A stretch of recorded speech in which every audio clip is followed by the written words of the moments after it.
This is Alayar Kangarlu, and this program is a special edition of our Solidarity Forum that we've been inviting all the leading journalists to discuss the matters of importance about Iran and its relation with the outside world.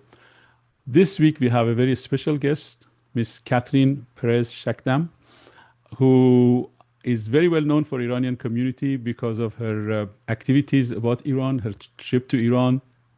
And today, we are going to ask Catherine to tell us about her take on the matters of interest to us in this particular show. And we are going to unravel this very complicated and convoluted relationship between Iran, Israel, and the United States. And this is something that the reason why we picked this particular issue is because it has actually created a lot of controversies among the various groups and parties and factions inside the Iranian opposition. And I have a feeling that Catherine is going to help us to clarify the air a little bit on this particular issue. Catherine, you're very welcome to our show. Thank you. Thank you. It's a pleasure being here. Could you please say a few words about yourself, your background, your history, your expertise, and why should we discuss this matter with you? Sure. First of all, I was born and raised in Paris, so I'm French. I have two masters, one in finance and the other one in media and communication. So I've been trained to talk for a living. I also have a background in research. So for over a decade, I've worked in various think tanks. I now have my own called the Forum for Foreign Relations. I also have a background in advocacy, and I've been doing that for also over a decade, so it makes me sound very old. And I'm currently the executive director of We Believe in Israel. So as a Jew, I'm also a Zionist. I do believe that Israel has a right to be exactly where it is. I do believe that Israel is the home for all Jews, that they wish to live there or not. It is our home. It doesn't mean that it's exclusive to us, but others are welcome to come and stay as long as they don't call for our annihilation. I also, as you mentioned, went several times in Iran. It's a beautiful country.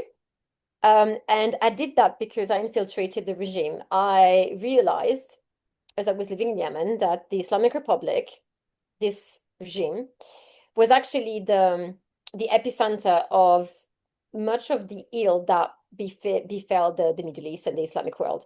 And so I wanted to see for myself from up close, what is it that the mullahs wanted, whether or not they were actually serious when they were saying death to Israel, death to America. I wanted to understand, what kind of agency was driving them, if they were out for genocide, if it was just, threats, but really no bite. I realized that there was a lot of bite to what they were saying. I also wanted to understand the Iranian people and understand, their history, where they were coming from, and possibly try to allow for, the old friendship that have united our people for centuries to be reborn and to mend old fences, to build bridges, and to see whether or not our futures could be written together. So that was why I went to Iran. This is why I took so many risks. Now, the one thing I would like people to understand is that the regime has lied many times. So yes, I will admit that I had to lie when I went into the Islamic Republic, because of course, as a Jew, it would be very difficult for me to come and say, hey, I'm a Jew, please let me in. I would like to understand, and I would like to destroy you from within. They would not have allowed me to do that. So I had to lie, I had to manipulate, and I had to, do great many things that I'm not necessarily proud of, in that I had to insult my people. I had to insult the country that I love dearly. But I had to do that because I wanted to protect. And if people want to blame me for this, then so be it. But I do believe that what I've done was essential. I do believe that I've kept my promise in that I did everything I could to destroy them. The job is not done. And I have every intention of continuing to be a thorn in their thigh until death do us part. Many things, many lies have been written, and I would encourage people to just think twice before spreading them. I can understand why they don't like me, which is fine. It's their prerogative. But my work was done out of loyalty and a sense of love for my people and for my country. Very well. So since you've traveled to Iran a couple of times, you must be familiar with the opinion of Iranian people and their position with respect to the government. And you know that Iran actually is home to two different entities, separate entities, actually antagonistic entities. One is the Islamic Republic, which is Yes. the name of the regime in Iran. And one is the Iranian people, that for the sake of clarity in these conversations, we are going to use those two entities as a separate entity and actually as two entities at war with each other. It's, in my opinion, it's kind of unfortunate that the outside world is kind of putting these two entities together. For Yes. instance, when I hear that President Trump or other president or other prime ministers or other heads of states, when they want to refer to the regime in Iran, they use the word Iran rather than Islamic Republic. So the people who make Islamic Republic synonymous with Iran are usually the people who are unaware of this fracture between the people of Iran and the Islamic regime, and they consider the Islamic government as a true representative of the Iranian people, not knowing that for 46 years they've been in the business of suppressing Iranians first and foremost compared to all the other atrocities that they've committed in the Middle East. So I want you to tell me firsthand that when you were in Iran, did you actually independently discover this fracture between the Iranian people and the regime? Do you know, I like that question very much. So, by the time I got to Iran, I think I've read everything I could put my hands on. I haven't read everything, of course, to try to understand, first of all, the history of your country, because, without a good understanding of where Iran had been and what Iran was, it wasn't possible for me to understand, first of all, how Iran got to become the Islamic Republic in terms of, the takeover that the regime did. I wanted to also understand the psyche of Iranians and understand the culture. And you can't do that without reading history. And I was actually fascinated by the history of the Shah and how power came into this family, and then his relationship with Queen Farah, and then his children. And it was fascinating to me to see how a people with such an old history, and by that I mean that Persia, Iran has deep roots in history. I mean, you go back to Cyrus the Great. It's always been a great nation. It's always been a nation that has put the focus on education, that is very sophisticated in terms of its appreciation of the arts. And I could not understand how a people who had such love for history, art, poetry, Rumi, after all, could fall to the lies of the mullahs and be forced to forget who they are, to then be repainted to the odious colors of this regime. And so I was very much aware, acutely aware, that there was this rift, this almost, I would say, schizophrenia in terms of, those two personalities existing within this one space, where you have, this proud Iranian nation that had given birth to Cyrus the Great and allowed, for example, for my people to go home and rebuild the temple, and to then have this man, Khomeini, to come and destroy everything and to paint it black and to destroy, the sun. I mean, Iran is the land of the lion and the sun.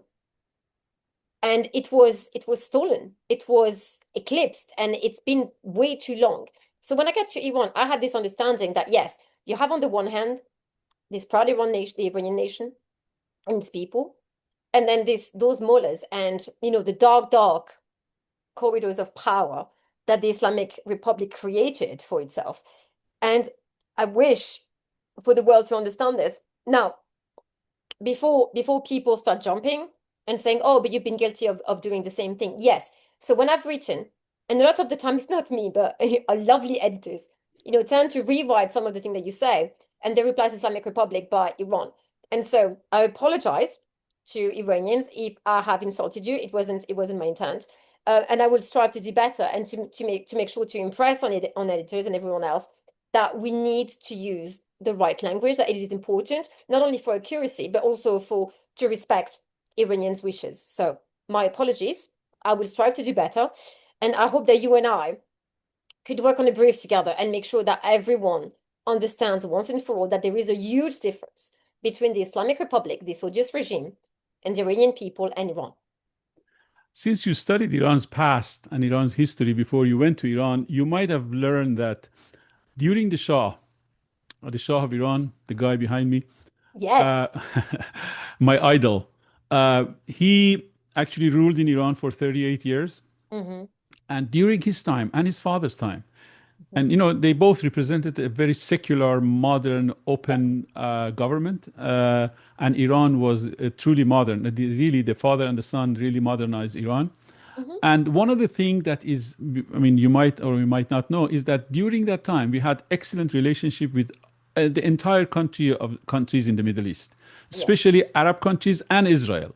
Of course. I believe Iran was the only country that Israel had an embassy in Tehran. A very large building was dedicated to the Israeli embassy. And there was absolutely no animosity between the two countries. And at the same time, the Iranian king, the Shah, was referred to by the leaders of Saudi Arabia and Egypt and Jordan, King Hussein of Jordan, King Khalid and King Fahad and King Saud of Saudi Arabia. He was referred to as brother. King Hassan of Morocco referred to him as brother. Anwar Sadat referred to him as brother. And then he had the same relationship with Israel and the Israeli government. So this animosity the animosity that the Islamic Republic has represented and has established and initiated and established and flourished in Iran has no roots in the history of Iran. And the animosity that the Islamic regime has unleashed against Israel has created a situation that, because since they came to power, they really put the entire Middle East on fire. They've been in the business of basically... That was the point. That was exactly the point. Exactly. And so as Arab nations monitored and observed the Islamic Republic's behavior, they gradually started feeling more unsecure from the Islamic Republic than from Israel. And then gradually they started rethinking and redesigning their relationship with Israel. And then at the end of that rethinking and redesigning and replanning of the relationship with Israel came Abraham Accord. And I believe that Abraham Accord is heading for a much bigger expansion. I think one day very soon, I think that almost every country in the Middle East will be a member of the Abraham Accord. And now all the Arab nations feel more threatened from Islamic Republic than from Israel. So this, an unintended consequence of the life of the Islamic Republic, is that they have made bigger contribution to the security of Israel by presenting themselves as a bigger danger. I'm not sure that they're very happy about that.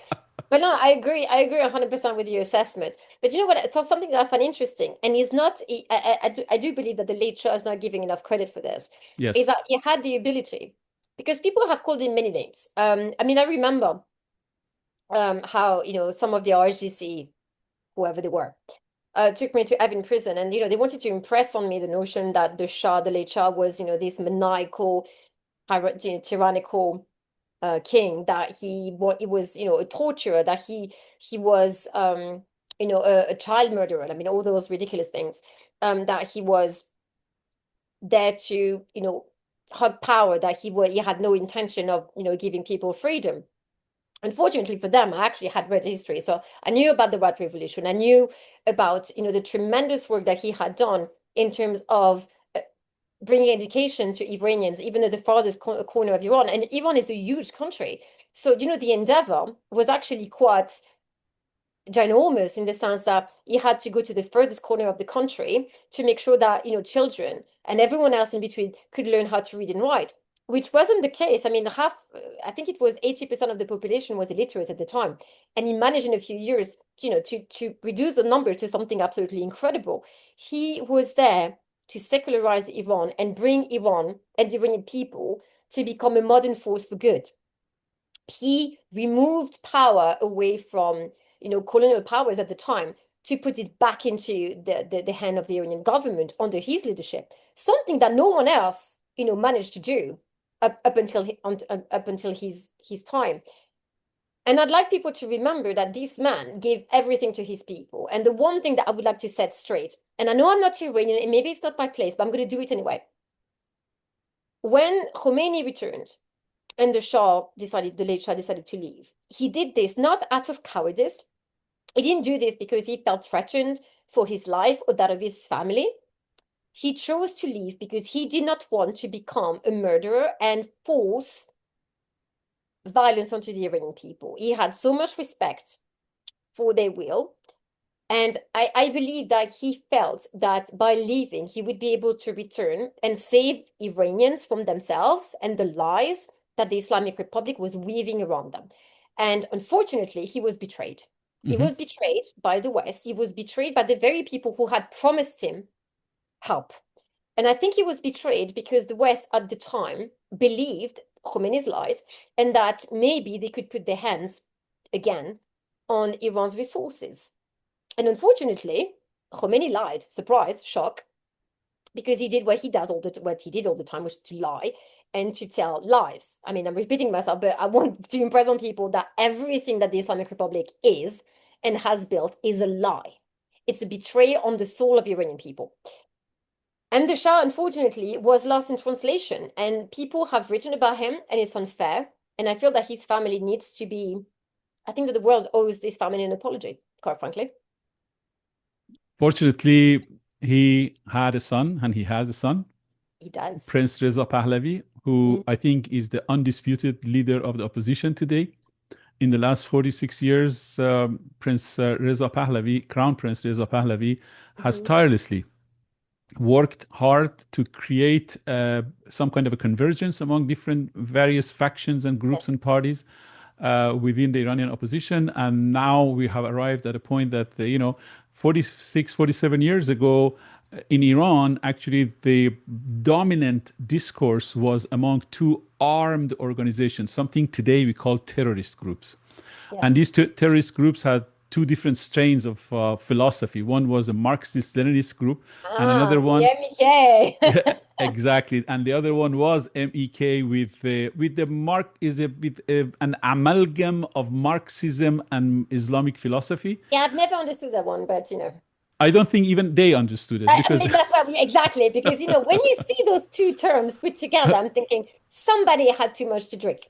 In English, they call those two terms oxymorons. But it's true. I mean, how can you put? But it doesn't matter. Exactly. But I can tell you, they don't like me. Yes. And it's. I feel very proud of that, because if they did, I would be concerned about my well-being. Exactly. Exactly. So they have something in common with the regime, is that they hate me. So welcome to the club, and thank you, because if you did like me, again, I would be very worried. We have a Persian saying. You might be able to use this. Actually, you might like to use it in the future. We say, if you're not an infidel, why are you hanging out with the idolatrists? It's a good one.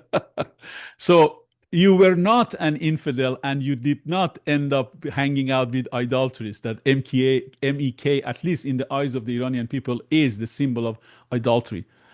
In any case, so now this is the reality within the opposition. We have these two groups of opposition, and I think one of the reasons why, Iranian opposition from roughly 50 years ago were really terrorism and Marxism and armed struggle and the bipolarity of the world. Basically, they were all enemies of the United States. They were fighting against, and the struggle, they were proud of their struggle against world dominance of imperialism. And the word imperialism was a coded name for United States and the free world and Europe and Israel and all those countries.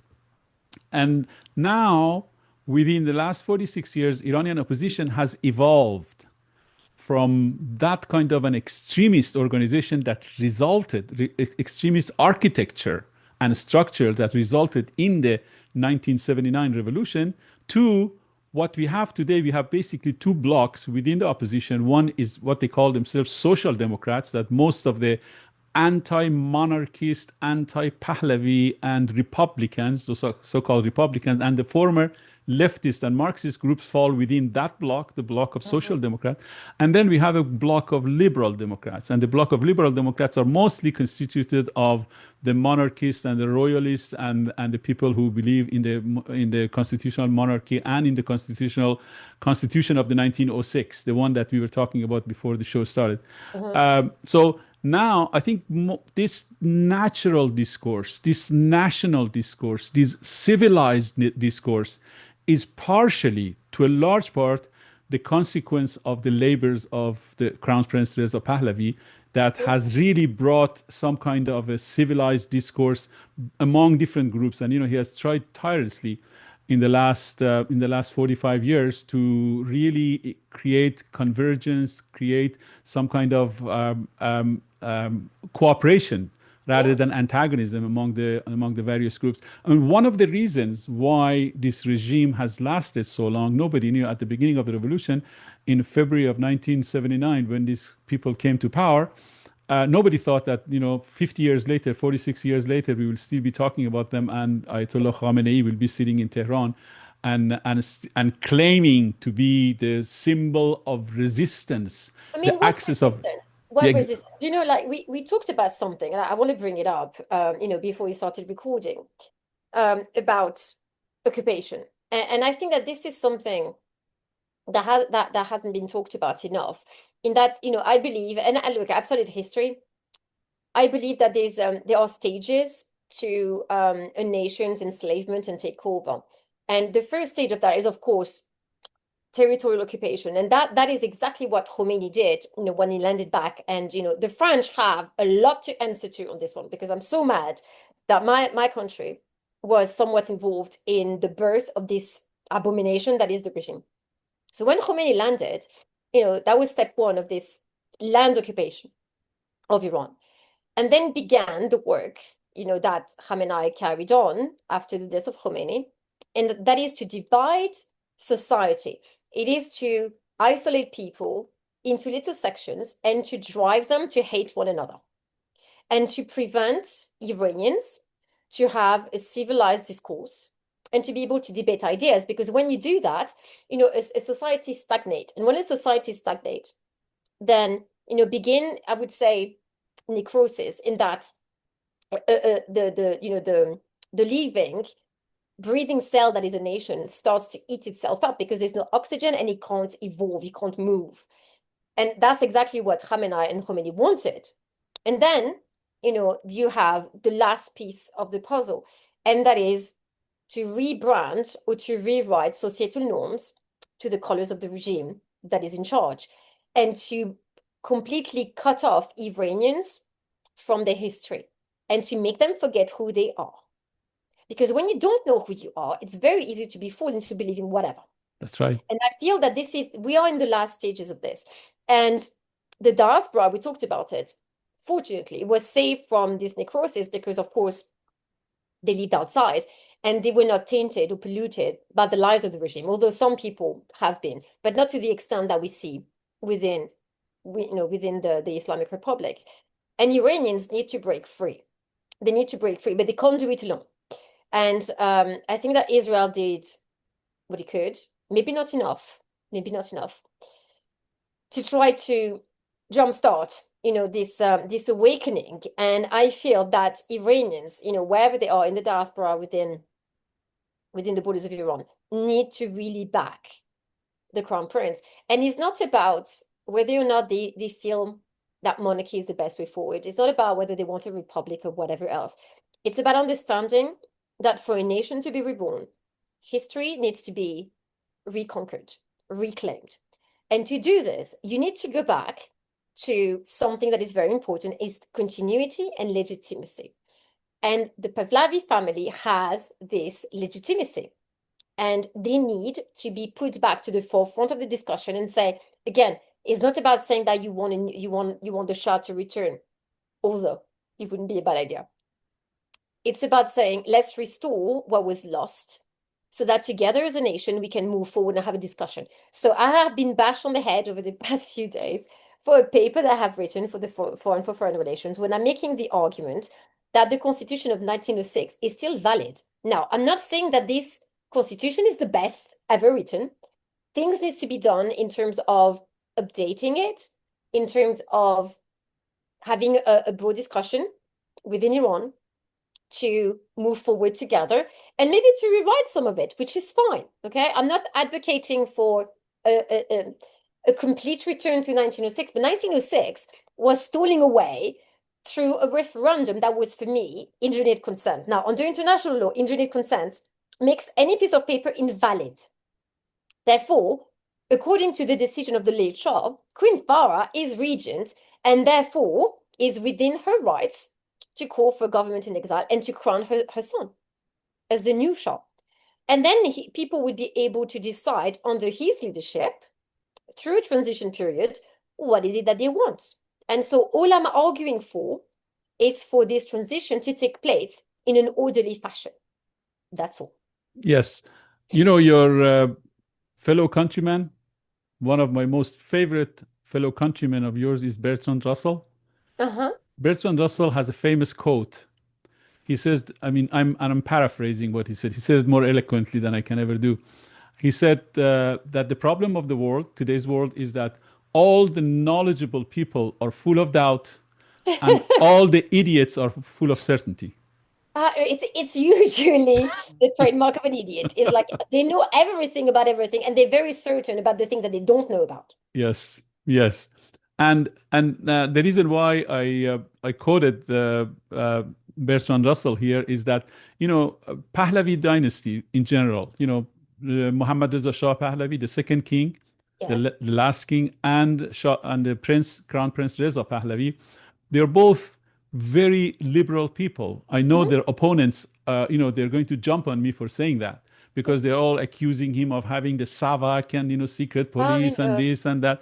But I have to tell you one thing, that if you study SAVAK, you will see that all the prisoners in SAVAK are now the top government officials in Iran. In other words, they were not killed. Exactly. The people who put the whole world on fire were in his prisons, not the freedom lovers. The Marxist groups and the Islamic Marxists and the Leninist Marxists, they were both, you know, in his prisons. And the reason, actually, you kind of alluded in the way that Shah Mohammad Reza Pahlavi left Iran. You know, he really didn't have the heart or the intention of launching a bloodbath to stay in power. See, this is, and for me, this is really like what, in my mind, if you were to summarize his, you know, his leadership, that would be it. It was mercy and compassion for his people, even to the point where he tolerated the idiots, you know, that were calling for the rise of the Islamic Republic, because he understood that they were fools. And, you know, there's something else I think that people misunderstood when it comes to Iran and the late Shah, is that the late Shah was the king of one of the biggest nations in the world. And he saw himself as the father of a nation. Yes. And I think that is very different from, I would say, you know, the prime minister here in the UK, or even maybe President Trump, where they consider themselves as state leaders. This is different. When you're a king, when you're a monarch, your job is very different, because it's not just about leadership in terms of running the executive. It's about also understanding and accompanying your nation and being the guardian of their freedom and also their future, and to help them to understand what is best for them. Because a king has the additional burden, I would say, of again, acting as a father. And sometimes a father needs to be harsh, you know, towards his children. And this is not to say that Iranians are forever children and, you know, they were being infantilized by the Shah. Not at all. It is to say that he had a loving, I would say, relationship with these people, in the sense that a king needs to think 500 years ahead, when a president needs to think about the next electoral cycle. And so the relationship between a monarch and his people is very different from that of the president with its people. And this is something that is often, you know, not taken into account when people are talking about the late Shah, even talking about the monarchy, the rise of the monarchy in Iran, so that it could replace this, you know, thing that is the Islamic Republic. And I'd like people to think about this for a second and understand that the late Shah's decision, you know, was the right decision, but that he was betrayed, and that is important. It wasn't his fault that, you know, Khomeini came back. It was the French. And I think that they owe you a great deal of apologies. Yes, I agree. I completely agree. And I'm going to give you my take on the issue of why Khomeini came to power in Iran in 1979. I think it was the reasons are much bigger than Khomeini and much bigger than Iran and even much bigger than the Middle East.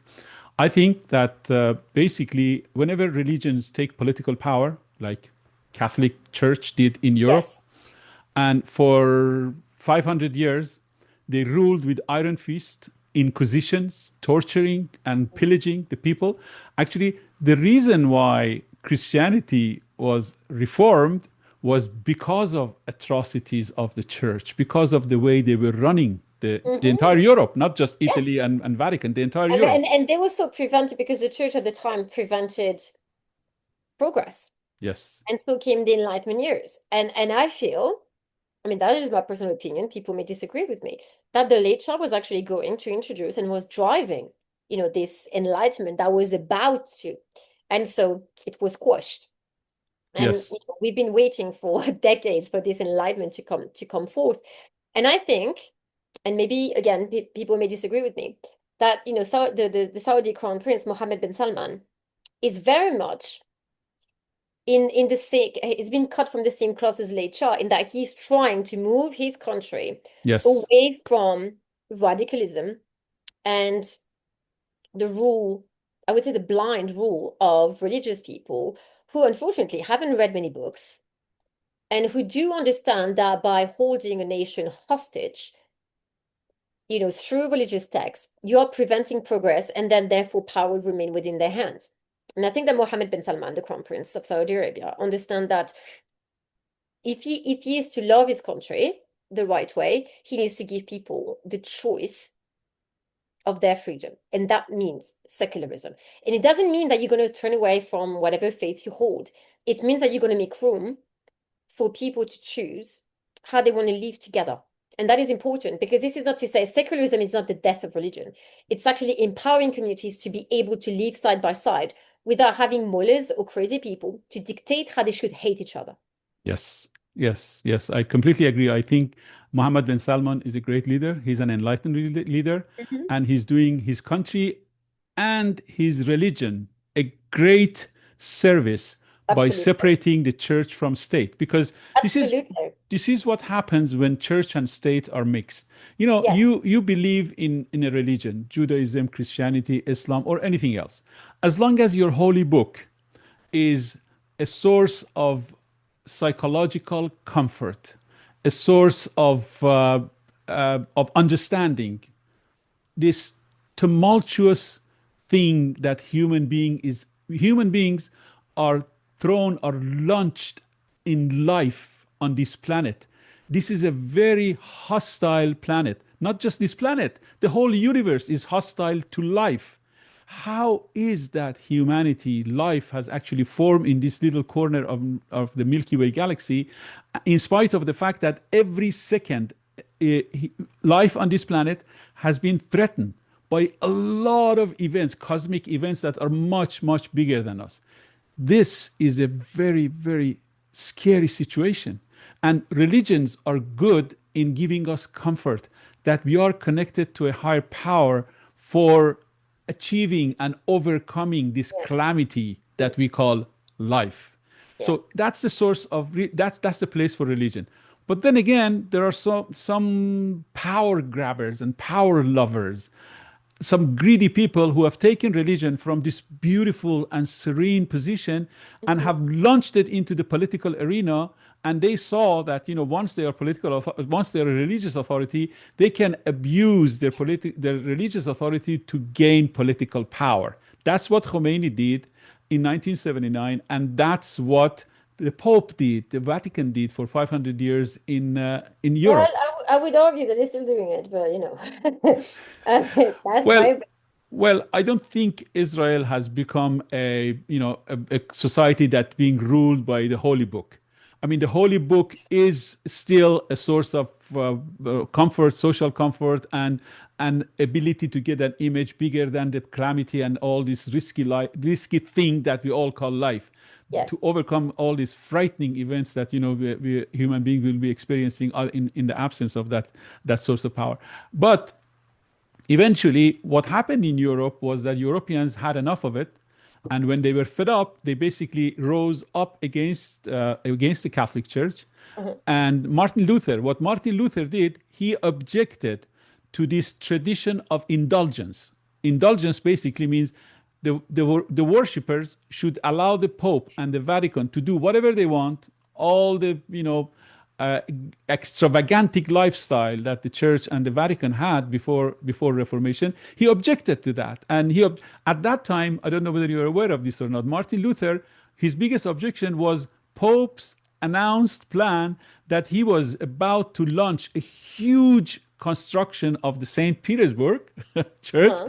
And that would have cost the taxpayers in Europe an arm and a leg, probably in today's money, billions of dollars. And Martin Luther objected to that. And, he wrote his objections in terms of a few decrees, bullet points of his objection to the Pope. And that really initiated a Reformation. So where did the Reformation happen? It happened in Germany by a German priest.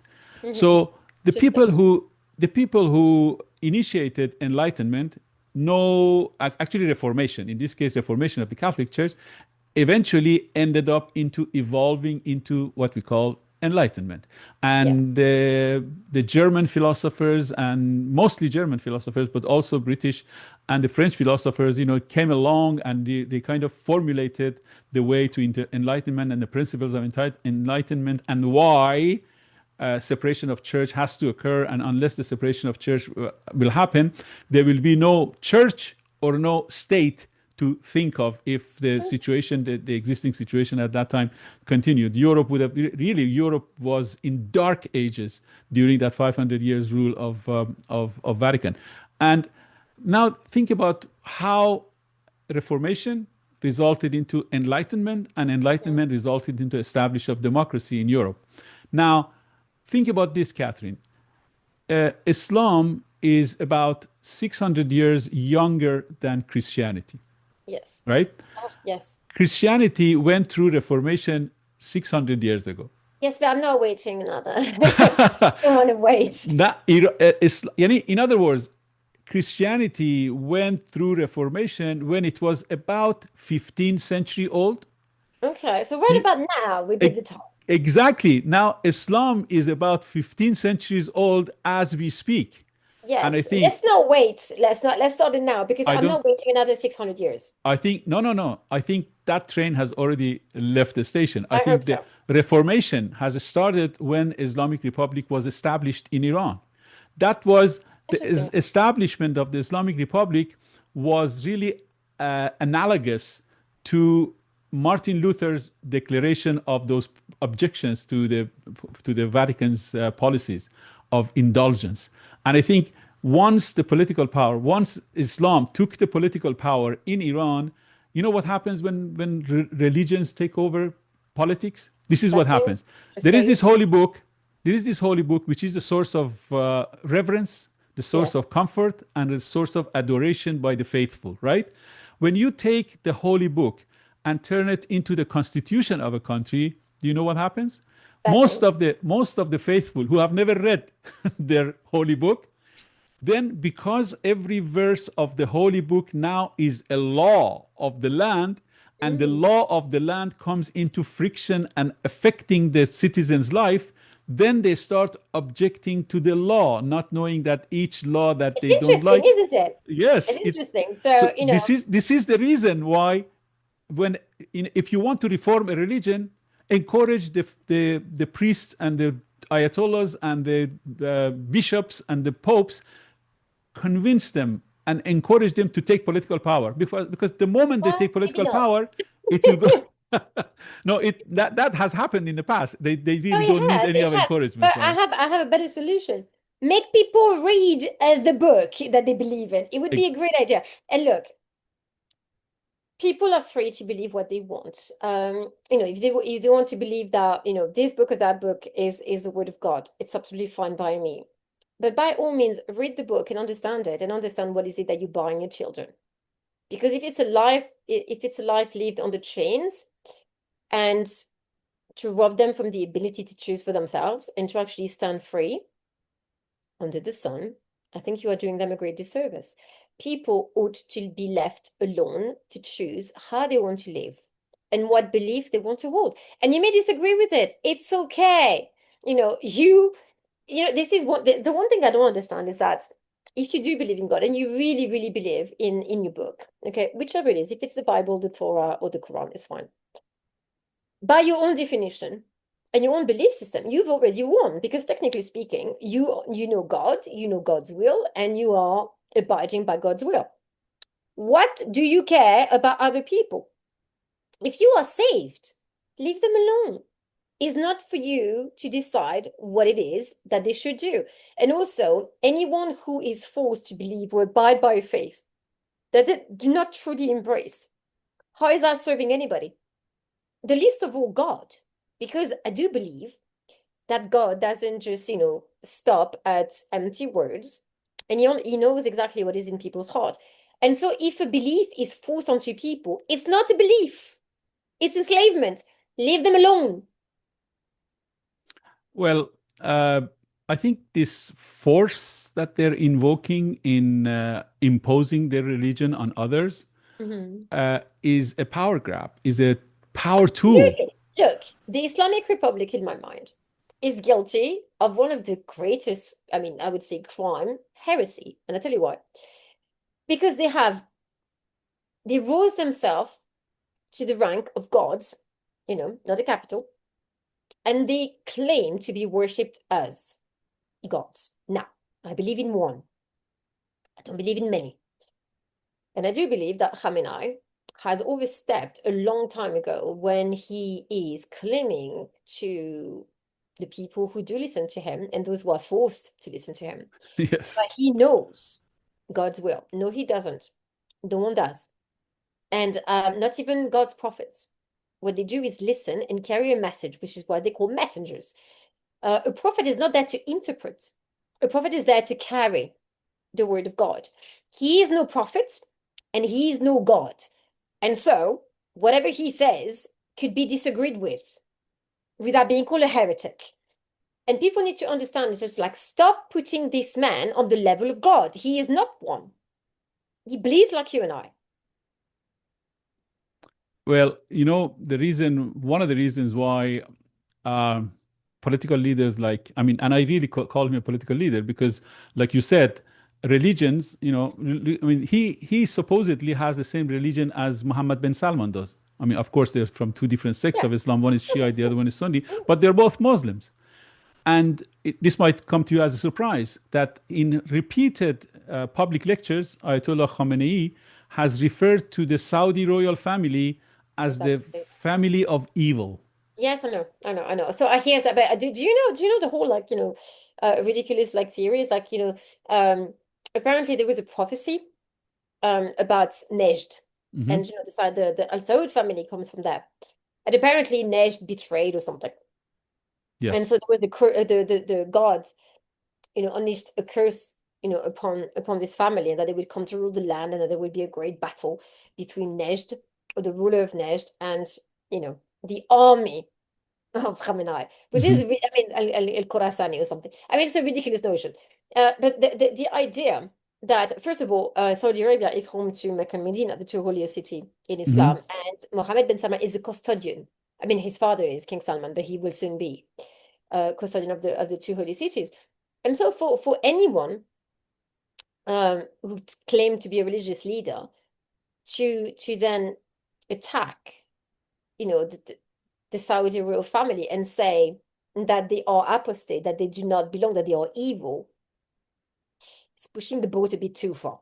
Yes. And look, I don't think that anyone, least of all clerics, should be calling anyone an apostate. How do you know?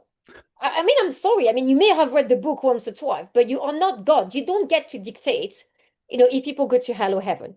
You don't get to dictate what people, you don't know. So sit down, have a burger, and just smile. Enjoy life. Yep. They don't seem to be able to do that, do they? Yeah, I mean, these are all acts of intimidation, acts of suppressing dissent within his own Yes. camp and within the country at large, and He within the wants people region to and be, within the he world wants of people Islam. to, he wants Yeah. to be people to be, he wants people to be fearful of him. He Yes. wants people to be, but this is interesting because, I mean, I'm sure you're very familiar with the story of Daniel. Yes. And when Daniel stood, and he stood before many kings, before he stood before Cyrus the Great, you know, he used to say, and this is why he was so loved and became a trusted advisor, is that he told the many kings that he served that the one thing that he was going to do always was to tell the truth. And the reason being is that he knew and respected and feared an authority that was even greater than that of the king, and that was God. And that because he feared God and believed that he has a duty of truth, because he actually loved himself and loved God, that he will not bow to the will of man, not even that of a king, and that he will always tell the truth and testify to what he thought was best or whatever message God had imparted to him. And I think that, you know, this is a story that's important. It's like, stop putting an authority that is only that of a man above that of God, if you are indeed a believer. Actually, there is a comment is a quote from Ayatollah Khomeini, the founder of the Islamic Republic, who said at one point that survival of our regime, survival of the Islamic Republic, Oh, yes. in Islam, according to Islam, survival of Islamic Republic is the holiest necessity of all Yes. necessities. You know, that's funny that you say that because it was Raisi who actually told me. So we had when I went to do the interview of Ibrahim Raisi in Rasht, I was invited to go on his plane, you know, to go back to Tehran so that I could take my plane back to the UK. And he had that discussion with me where he was telling me that actually the Islamic Republic had taken root in Iran, within Iran, but it was just a matter of geography, and that their aim and ambition was to spread, you know, this ideology to the rest of the world, and that, you know, as far as they were concerned, the holiest of deed was to protect and guarantee the survival of the Islamic Republic, even if that meant, and listen to this, that all Iranians would have to die. That is a scary thought. When you have a leadership that is willing to sacrifice and murder and butcher an entire population, okay, and you set it against that of the late Shah, who abandoned, you know, a crown. Can you imagine? A crown. He was king. He was willing to make that sacrifice because he loved these people. So you have an act of selflessness, you know, to protect and guarantee that people would not die a senseless death just because they were a bit stupid. And you have a regime willing to commit the ultimate act of barbarity, is that to destroy an entire people so that they could survive. That's right. Think about that. That's right. And the reason why they want to survive is because they are hell-bent on the aim and objective of establishing themselves as the Islamic Caliphate, not only in Iran, Oh, yes. not only in the Middle East, but the entire Islamic world. Yes. So, But do you know, for example, and this, I hope that the Saudi friends are listening to this, and I've written about it in the Jerusalem Post, but Iran has its, you know, when the Islamic Republic says that it hates, you know, Israel, that is true, believe them. But behind Israel, they are hiding another reality, another truth, is that they hate Saudi Arabia even more. that's right. And they've said it. And they've said it. But they can't, but you know, when they say death to Israel, death to America, then they don't say death to Al Saud, because that would be an enemy too many to make. And, you know, King Salman and his son, Mohammed bin Salman, are not to be trifled with. And so, you know, they kept quiet. And because it's easy to hate on the Jews, it comes naturally to a lot of people, unfortunately, in the region. And so they felt comfortable in hiding their true agenda, that is to take over the kingdom of Saudi Arabia. And so if our Saudi friends are listening, I beg you, please understand that the Islamic Republic is out there to get you. And you can see by the way that it's set, you know, it's various proxies, you know, Hamas, and then Hezbollah, and then, you know, in Iraq, and then Yemen.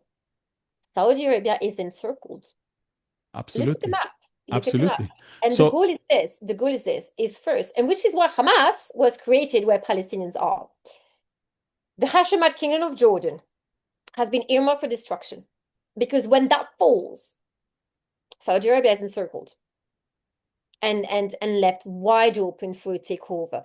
This is why, for example, in the province of Qatif, you know where the Shia population is the majority, they were attempting to manufacture an uprising and to have a replica of what happened with when Khomeini just gave birth to the Islamic Republic.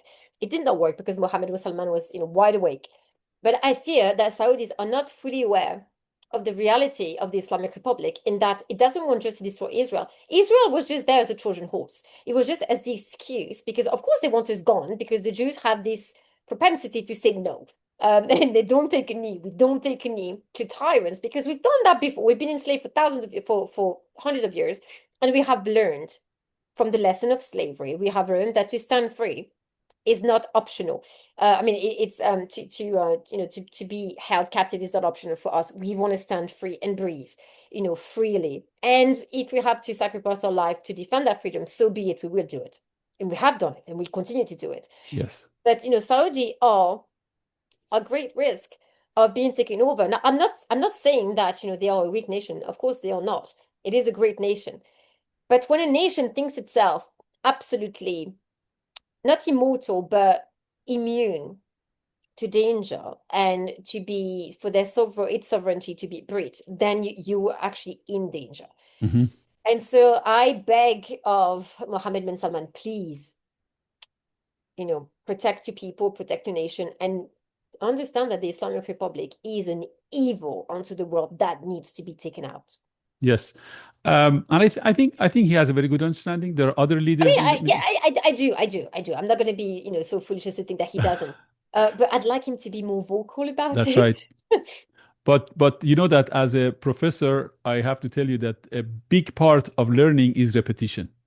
So if you repeat that lesson over and over, eventually, people will learn. Those who know will be reinforced in them, and those who don't know will start learning this fact. The fact that Islamic Republic in Iran has been hell-bent in taking over every Arab country.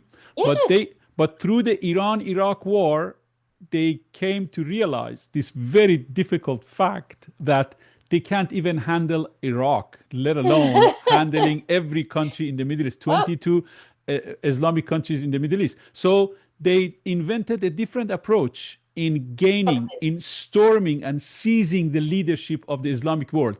But and this is why the animosity to Israel. Yes, but this is why the Palestinian cause was kind of invented, is that they used it was a very clever proxy because it was an ideological proxy because of course you couldn't breach Sunni Islam, and so they created Hamas.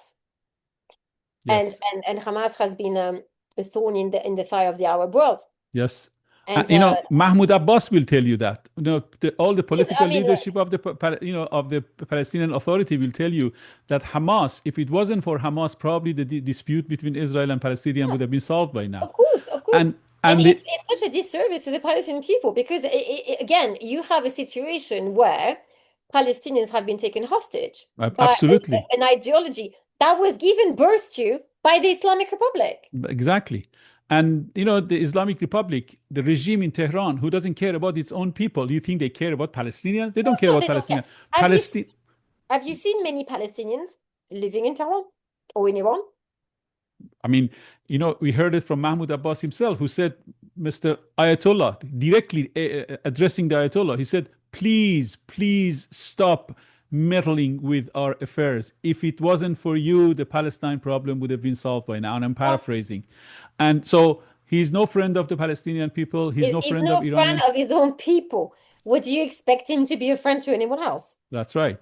And the sooner this regime disappears, I think the sooner peace will break out in the entire Middle East. And I think the Palestinians and the Saudi Arabians and the Iranians and the Syrians and the Israelis and the Lebanese, they all can form a new Europe. This is something that Mohammed bin Salman referred in one of his recent public lectures. Because I had a discussion. So every Shabbat, I get together with some friends and we actually have discussions about politics because Hmm. we are weird, but we like to talk about geopolitics. And we were talking about this. We were talking about the fact that it's about time for the sons of Abraham to come back together, Hmm. and to actually just face the future together. Because I feel that it is time for a new Middle East, and it is time for us together to regain and reclaim a righteous place in the world, and that is to build a strong region, a region that people could thrive in, and maybe birth new ideas. I mean, Iran has been for for centuries and millennia a force for good when it comes to the arts and literature and beauty. It taught us how to think. It taught us how to feel. It put words onto things that we didn't know existed, science. And it would be lovely to think that, again, we could have together a new impetus and actually just, again, just get, walk together into the next century. Absolutely. It will happen, and it is already happening. Iran has 4 million engineers. Think about it. Iran has We 30. have competition. We have 25 million people with university degrees. This is the country that, adores and worships education.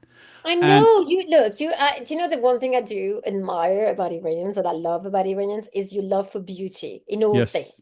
yes, And yes, and that and by that I mean science as well, because you want to understand the world. You see beauty in everything. And I feel like this creative, you know, fire that you all have is being squashed by this.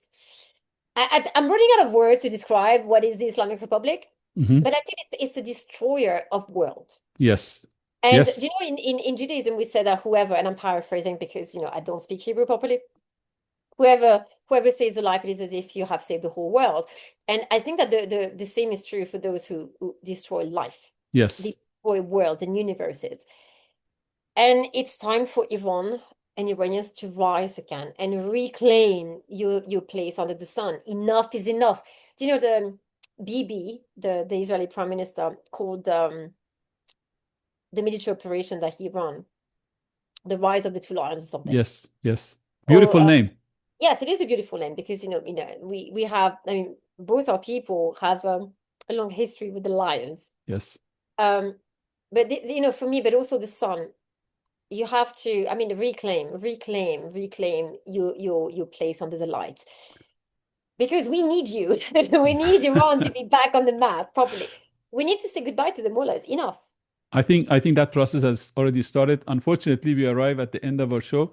We are going to continue this, Catherine. You have to With promise on pleasure. camera that we are going to continue this because we haven't even started scratching the tip of this big iceberg called the Middle East, Iran, Israel, Saudi Arabia. And there is a lot to talk about. And I think in the mainstream media and even in the intellectual media, even in academic circles, I don't think that, this matter is really analyzed from the exact point of view that, you and I are talking about it. And I think this approach and this point of view has been lacking in the media. And I hope that, we can do a very small role. We can play a very small role in enlightening people who are interested in this very critical matter. Catherine, I thank you very much for inviting my Thank invitation you. and ruining your Saturday in beautiful No, London. no, not at all. It's been a pleasure. And I feel very grateful that, you feel that my thoughts are somehow useful or even valuable. So thank you very much. I appreciate your friendship and I wish you well. Yes, thank you very much. And with that, I say goodbye to our viewers. Until next week, same channel, the same people talking about the same subject. Goodbye. Goodbye.